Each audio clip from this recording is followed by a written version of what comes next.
Ibadah kepada Allah punya kemauan yang keras. Kita mau ibadah haji, umroh. Kita orang fakir miskin, tapi punya kemauan keras. Saya pengen ibadah haji.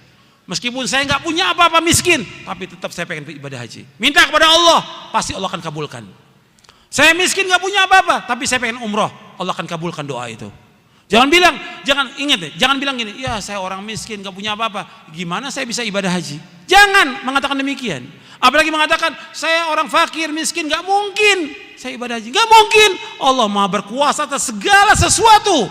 Jangan mengatakan demikian. Jangan menghinakan diri kita dan jangan meremehkan kekuasaan Allah SWT. Kita wajib husnudzon kepada Allah.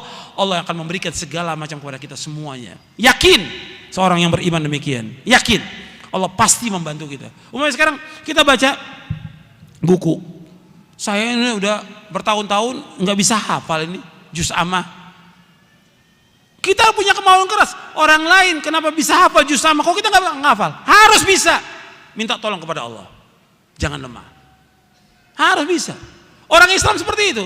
Orang Islam tuh harus maju, bukan mundur. Perhatikan tuh, orang Islam harus maju dalam kebaikan. Nggak boleh mundur.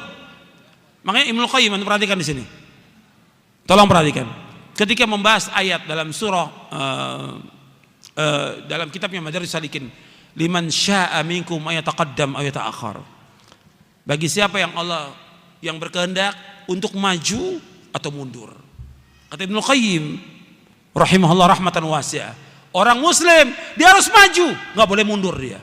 Apapun yang dihadapi harus maju dia dalam kebaikan, nggak boleh mundur. Maju adalah menuju sorga, mundur berarti neraka. Kata Ibnu Qayyim rahimahullah rahmatan wasi'ah. Maju sorga, mundur neraka.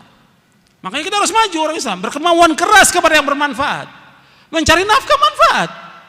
Nggak boleh jadi beban buat orang lain, harus cari nafkah kita. Cuma tinggal kita bagi waktunya.